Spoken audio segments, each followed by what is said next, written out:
ಬೆಂಗಳೂರು ದಕ್ಷಿಣ ಜಿಲ್ಲೆಯ KSRTC DC Purushottam ಹಾಗೂ KSRTC ಡಿಟಿಒ Srinivas Channapatna KSRTC ನಿಲ್ದಾಣಕ್ಕೆ ದಿಢೀರ್ ಭೇಟಿ ನೀಡಿ ಪರಿಶೀಲನೆ ನಡೆಸಿದರು.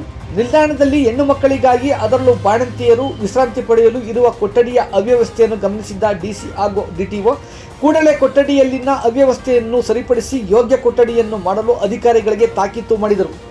ನಿಲ್ದಾಣದಲ್ಲಿ ಇಷ್ಟ ಬಂದ ರೀತಿಯಲ್ಲಿ ದ್ವಿಚಕ್ರ ವಾಹನ ನಿಲುಗಡೆಯನ್ನು ಅದರಲ್ಲೂ ಹೋಟೆಲ್ ಪಕ್ಕದಲ್ಲಿ ನಿಲುಗಡೆ ಮಾಡುವ ವಾಹನಗಳನ್ನು ಖುದ್ದಾಗಿ ವೀಕ್ಷಿಸಿದ ಅವರು ಬೆಂಗಳೂರು ಹಾಗೂ ಮೈಸೂರು ಎರಡು ಕಡೆಯಿಂದ ಎದುರು ಬದುರು ಬರುವ ಕೆಎಸ್ಆರ್ಟಿಸಿ ಬಸ್ಗಳಿಗೆ ಎದುರಾಗುವ ಸಮಸ್ಯೆಗಳನ್ನು ಗಮನಿಸಿದರು.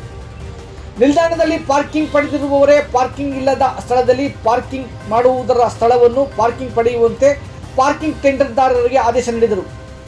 ಹಂತವಾಗಿ ನಿಲ್ದಾಣದಲ್ಲಿನ ಸಮಸ್ಯೆಗಳನ್ನು ಬಗೆಹರಿಸುವುದಾಗಿ ಜಿಲ್ಲೆಯ ಜನರ ನಾಡಿಮಿಡಿತ ಸಂಗ್ರಾಮ ಟಿವಿಗೆ ತಿಳಿಸಿದ್ದ ಕೆಎಸ್ಆರ್ಟಿಸಿ ಡಿಸಿ ಪುರುಷೋತ್ತಮ್ ಯಾವುದೇ ಸಮಸ್ಯೆಗಳಿದ್ದರೂ ಪ್ರಯಾಣಿಕರು ತಮ್ಮನ್ನು ಭೇಟಿ ಮಾಡುವಂತೆ ತಿಳಿಸಿದರು.